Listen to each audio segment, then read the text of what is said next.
हम बात कर रहे दुर्घटना में होने वाली मृत्यु की। चाहे वो दुर्घटना कार, बाइक या कहीं से गिरने के कारण होता हो। कई बार एक्सीडेंट के बाद पूरी बॉडी सुरक्षित होता है, फिर भी इंसान की मृत्यु हो जाती है। डॉक्टर मृत्यु का कारण जानने के लिए पोस्टमार्टम करते हैं और ज़्यादातर मृत्यु का कारण ब्रेन में गहरी चोट बताते हैं। जाहिर सी बात है, ब्रेन में गहरी चोट बॉडी को पैरालाइज कर सकता है या मृत्यु का कारण बन सकता है। लेकिन कई बार पोस्टमार्टम रिपोर्ट में ब्रेन पूरी तरह से सुरक्षित हो और पूरी बॉडी भी सुरक्षित हो, फिर भी मृत्यु होना, बात कुछ हजम नहीं होता। दरअसल हमारे बॉडी का एक बहुत ही नाजुक अंग जो हमारे चेस्ट कैविटी में लंग्स यानी फेफड़े के ठीक नीचे पाया जाता है, जिसे डायफ्राम कहते हैं। डायफ्राम हमारे चेस्ट और एब्डोमेन को दो भाग में सेपरेट करता है।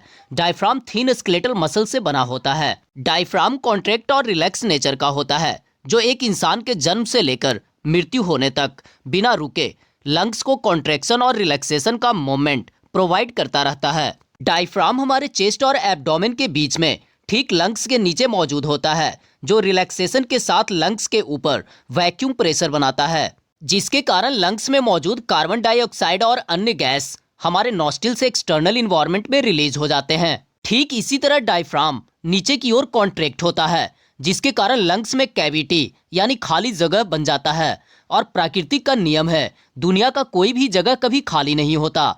जहां कुछ नहीं होता वहां हवा होता है। लंग्स के अंदर खाली जगह होने के कारण हमारे नॉस्ट्रिल यानी नाक से गैसेस लंग्स के अंदर प्रवेश कर जाता है और फिर ब्लड में मौजूद हेमोग्लोबिन के साथ रिएक्शन करके ऑक्सी हेमोग्लोबिन के फॉर्म में सेल्स में पहुंच जाता है। हमारे सेल्स में मौजूद माइटोकॉन्ड्रिया, जिसे powerhouse of the cell कहा जाता है, ऑक्सीजन और वाटर की मदद से ग्लूकोज को ब्रेक डाउन करता है, जिसके कारण 38 एटीपी यानी कि एडेनोसिन ट्राइफॉस्फेट के फॉर्म में एनर्जी रिलीज होता है।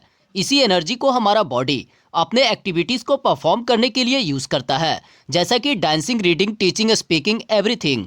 यानी कि हमारी बॉडी को अपनी एक्टिविटीज परफॉर्म करने के लिए या हमें जीवित रहने के लिए ग्लूकोज का ब्रेक डाउन होना जरूरी है, और ग्लूकोज को ब्रेक डाउन करने के लिए ऑक्सीजन का होना जरूरी है। ऑक्सीजन के लिए लंग्स का होना जरूरी है, और लंग्स को कॉन्ट्रैक्शन और रिलैक्सेशन का मोमेंट प्रोवाइड करने के लिए डायफ्राम का होना जरूरी है। कई बार एक्सीडेंट में चेस्ट और एब्डोमेन के बीच में गहरी चोट लगने की वजह से डायफ्राम पंचर हो जाता है। डायफ्राम इतना पतला होता है कि पोस्टमार्टम के समय यह बता पाना मुश्किल होता है कि ये सही सलामत है भी या नहीं। अगर डायफ्राम में हमारे एक बाल के बराबर भी छिद्र हो जाता है तो यह काम करना बंद कर देता है, जिसके कारण लंग्स का कॉन्ट्रैक्शन और रिलैक्सेशन का मोमेंट स्टॉप हो जाता है और सेल्स तक ऑक्सीजन पहुंच नहीं पाता और रिस्पायरेशन रुक जाता है। ये बात अलग है कि डायफ्राम कितना पंचर हुआ। अगर पंचर बहुत छोटा है तो इंसान कुछ दिन जीवित रह सकता है, लेकिन अगर पंचर बड़ा है तो तुरंत उस इंसान की मृत्यु निश्चित है।